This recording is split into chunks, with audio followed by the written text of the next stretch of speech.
If you are over 60 and want to upgrade your retirement plan, listen carefully to the next 13 guns. A lot of these guns you probably even own already, and one of them was sold last month for a price of $14,000. Now, most people hear Colt Python and think of the 2020 reissue. But that reissue is exactly what made the originals worth more.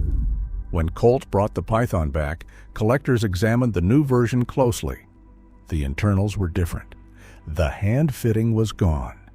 The legendary double-action trigger, the one that made the original Python the smoothest production revolver ever made, couldn't be replicated at modern production costs. That confirmed what serious collectors already suspected. The pre-1996 Python isn't just a nostalgic piece. It's an original that can't be reproduced. Colt discontinued the Python in 1996 after decades of production. The nickel-finish 6-inch barrel variant is the one auction houses watch most closely.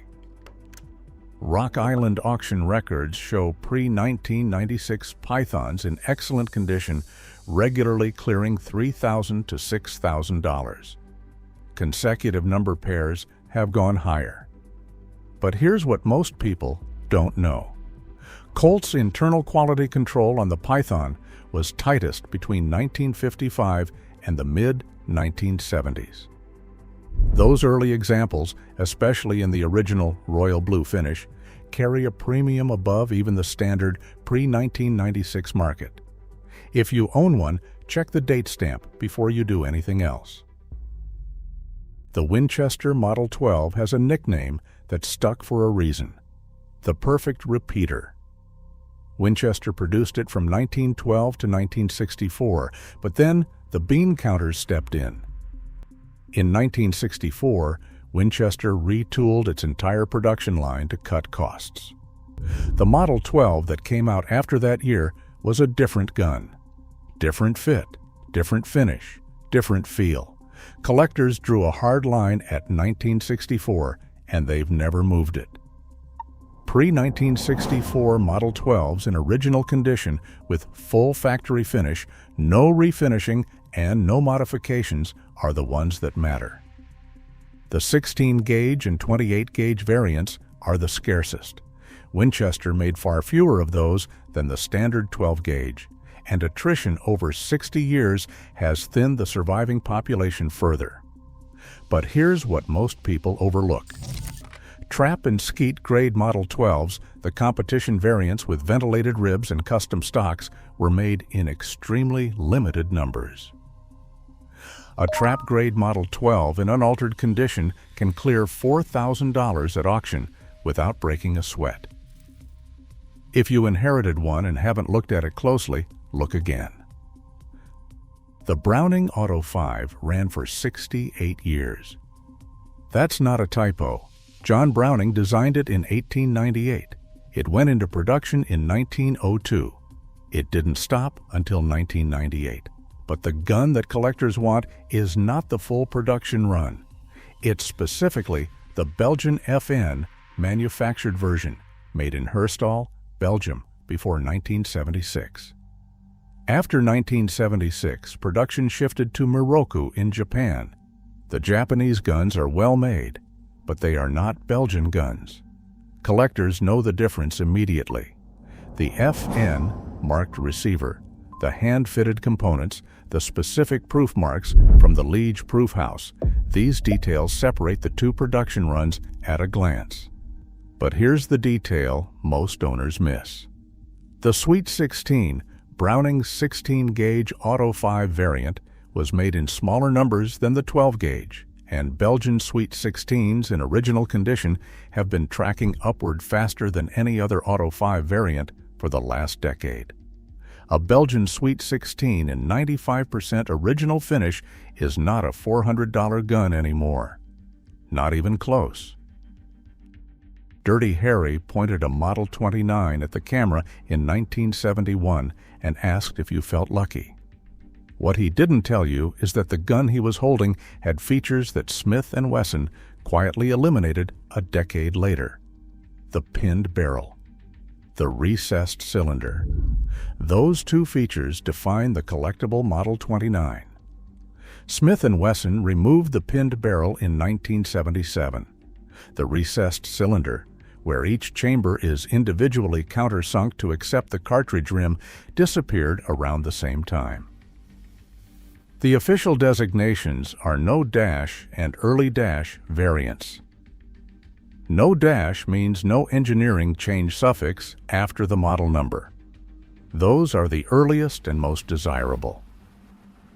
But here's what most collectors outside the S&W world don't know.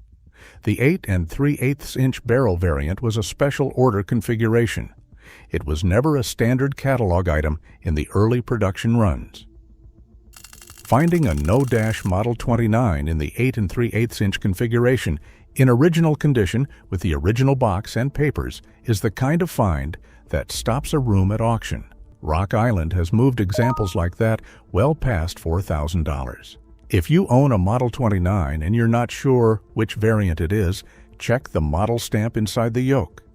That tells you everything. Most people have never heard of the Remington Model 8. That's exactly why it belongs on this list. John Browning designed it. Remington produced it from 1906 to 1936. Then it became the Model 81 Woodsmaster, which ran until 1950. Total production across both models was fewer than 80,000 units. To put that in perspective, Colt made more single-action Army revolvers than that in the 19th century alone.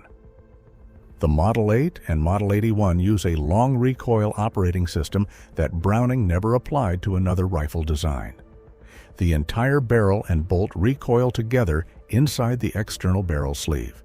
It looks like nothing else made before or since. But here's the layer most owners don't know about. Certain law enforcement agencies, including the FBI and several state police departments, issued the Model 8 in .35 caliber Remington with extended Pedersen magazines during the 1930s. A documented law enforcement example with provenance adds a significant premium over standard sporting versions. Pre-war examples in original finish, unaltered, are already climbing past $2,000 at auction. The supply is not coming back. The Luger is one of the most recognized firearms ever made, but recognition does not equal value. Knowing which Luger has value, that's a different conversation entirely. The guns that move serious money at auction are the DWM and Mauser manufactured military examples from the 1930s and the early World War II period. Matching numbers, correct proof marks, intact original finish. Those three things together are increasingly rare on a gun that's pushing 90 years old. But here's what most casual collectors do not understand. The proof marks on a Luger are a complete history of the gun. The crown over a letter, the eagle over a number, the Waffen-Amt acceptance stamps. Each one tells you where the gun was inspected, which military branch accepted it, and approximately when it left the factory. A Luger without matching numbers is worth $1,200. A Luger with matching numbers, correct proofs, and documented unit markings is worth $6,000 or more. The difference is paperwork and knowledge. Most people who inherited a Luger do not know which one they have. Get it examined by someone who specializes in German military arms before you make any decisions. The spread between an unexamined sale and an informed one is measured in thousands of dollars. In 1964, Winchester made a decision that the shooting world has never forgiven. They redesigned the Model 70 to cut production costs. The controlled round feed Mauser-style extractor was replaced with a push-feed system. The hand finishing disappeared. The fit and feel that had earned the Model 70 the title "The Rifleman's Rifle" was engineered out in the name of efficiency. Collectors responded by drawing an absolute line. Pre-1964 Model 70s in desirable calibers are a separate market from everything Winchester made after. The calibers that carry the strongest premiums are .270 Winchester, .30-06 Springfield, and .375 H and H Magnum. But here's the detail most people miss. The featherweight variant, introduced in 1952 with an aluminum trigger guard and a lighter barrel, was made in limited numbers before 1964. A pre-1964 featherweight in .308 or .243 in original unaltered condition is one of the most quietly sought-after American bolt rifles in the collector market. Rock Island has moved pre-1964 Model 70s in desirable configurations past $3,500 consistently. Matching serial number ranges, original stocks with no refinishing, and factory iron sights intact all push the number higher. If yours has been sitting in a cabinet untouched for 40 years, that's not neglect, that's preservation. If you've made it this far, you already understand something most collectors took years to learn. The guns that can't be made again are the ones worth holding. Nothing proves that point harder than the original Colt 1911. Not the current production, not the reproductions. The GI spec military 1911s and the Series 70 Colts, made before 1983, are a fundamentally different firearm from what Colt sells today. The Series 70 used a collet bushing and a different barrel design that was later abandoned. Military-issue 1911s carry proof marks, inspector cartouches, and acceptance stamps that document exactly where and when they were made and inspected. But here's what most owners sitting on a GI 1911 don't realize. The inspector cartouches stamped into the grip panel wood are a primary authentication point. A verified Ordnance Department cartouche from a known inspector like Walther G. Penfield or Frank J. Atwood adds meaningful value above a standard military 1911. Documented WWI-era examples in unaltered condition have cleared $10,000 at Rock Island. WWII production from Remington Rand, Ithaca, and Union Switch and Signal carries its own collector premiums separate from Colt manufactured examples. If yours has original grips, original finish, and matching numbers, do not touch it. Do not clean it. Do not refinish it. Original surface condition is the asset. Dwight Eisenhower called it the greatest battle implement ever devised. He wasn't being sentimental. The M1 Garand won a world war in the hands of American infantrymen and didn't stop serving until the early 1960s. But the collector market for Garands is more specific than most people realize. It's not enough to own a Garand. The question is whether yours is correct. Correct means the receiver manufacturer, the barrel date, the stock cartouche, and the component parts all align to the same production period.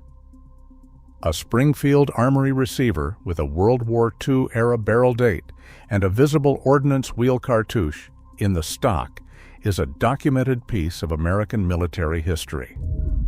Mix in a post-war barrel or a replacement stock, and the premium drops significantly. But here's what most Garand owners don't know. Winchester manufactured receivers are scarcer than Springfield Armory production. HR and International Harvester receivers from the Korean War era are scarcer still. A correct matching HR Garand in original stock with visible cartouche is not a $600 gun at a gun show. It is a $2,500 gun at a serious auction house. The civilian marksmanship program has been the primary civilian source for Garands for decades, but their inventory is finite and it is shrinking every year. The PPK has been romanticized by decades of spy films. But the gun that actually matters to collectors has nothing to do with James Bond. It's the Zella Malis production. Walther manufactured the PP and PPK in Zella Malis, Germany from 1929 until the factory was seized at the end of World War II. That's the only production run serious collectors care about. Not the Interarms imports. Not the S&W licensed American versions. not the current production. The pre-1945 German examples with matching numbers, correct Nazi-era proof marks, and original finish are what move at auction. But here's the detail that separates a $900 PPK from a $4,000 one. Walther produced specific variants for different branches of the German military and police. An SS marked PPK with documented provenance is in a completely different price category from a standard commercial example. A Luftwaffe issued PP with correct Eagle proof marks and matching numbers has cleared $5,000 at Rock Island. The proof marks, the acceptance stamps, and the specific markings on the slide are the entire story. If you inherited a pre-war Walther and haven't had it properly examined, you may be dramatically underestimating what you're holding. In 1989, President George H.W. Bush signed an executive order banning the importation of certain semi-automatic rifles into the United States. The HK91 and HK93 were on that list.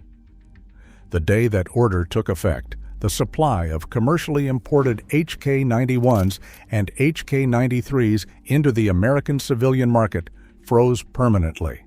No new examples have entered through legal commercial import channels since. But here's what makes this specific entry compelling for older collectors. If you bought an HK91 or HK93 in the 1980s and paid $400 for it, you weren't making an investment decision. You were just buying a rifle. But that rifle has tracked upward in value for 35 consecutive years without a meaningful reversal. Pre-ban HK91s in original configuration with correct HK furniture, original flash hider, and no modified components are trading between $4,000 and $7,000 depending on condition and documentation. The ones with original boxes, factory paperwork, and import markings from known importers like Interarms or Golden State Arms push higher. But here's the layer most people miss. The HK93 in original configuration is actually scarcer in clean condition than the HK91 because more of them were modified by owners over the years. Unmodified, all-original HK93s command a premium above the already strong HK91 market. If yours is sitting in a safe untouched, that's exactly where it should stay. Before the flat-top receiver, before the A2 handguards, before every manufacturer in America started producing AR-15s. There was the SP1. The original Colt AR-15 Sporter. Triangular handguards, pencil barrel, a one birdcage flash hider, no forward assist on the earliest examples. It looked exactly like what American soldiers were carrying in Vietnam because it was the civilian version of exactly that rifle. But here's what most people don't know about the SP1 market. The Hughes Amendment in 1986, closing the machine gun registry, created a psychological line in the entire AR-15 market, not just the full auto world. Pre-1986 SP1s in original unmodified configuration have become a separate collector category entirely. Original triangular handguards intact. Original pencil barrel. Original A1 stock. No modifications, no upgrades, no additions. Every modification costs money at auction. Every replaced part raises questions about what else was changed. An all-original SP1 with matching components and original finish is increasingly difficult to find because the temptation to upgrade these rifles over 40 years of ownership was almost irresistible for most owners. The ones that survived unmodified are the ones that matter. Clean examples are clearing $2,500 to $4,000 at serious auction houses. Original box and paperwork adds another layer on top of that. On May 19, 1986, the Hughes Amendment passed as part of the Firearm Owners Protection Act. From that moment, no new machine guns could be added to the Civilian Transferable Registry in the United States. The supply froze, permanently. There are approximately 182,000 transferable machine guns registered to civilians in the United States. That number will never increase. Not next year, not in 10 years, not ever, unless federal law changes fundamentally. But the number of Americans who want to own one legally keeps growing. Frozen supply, rising demand, 39 years and counting. A registered M16 that a collector purchased for $500 in 1986 trades at $30,000 or more today. A registered MAC-10 that cost $200 in 1985 is now a $7,000 to $10,000 transfer. A registered Thompson submachine gun in correct configuration has cleared $50,000 at auction. But here is what separates this from every other entry on this list. Every other gun here depends on collector taste, condition variables, and market sentiment. The transferable machine gun market depends on math, fixed supply, growing demand, no legislative relief in sight. If you are over 60 and you own a registered transferable machine gun, inherited, purchased decades ago, sitting in a safe, you are holding one of the most defensible appreciating assets in the American collectibles market. Not just the firearms market, any collectibles market. Do not sell it without understanding exactly what you have. If you own any of these guns, you're already ahead of most collectors in this country. That's the entire game. Drop a comment below. Tell me which one you're sitting on. I read every single one.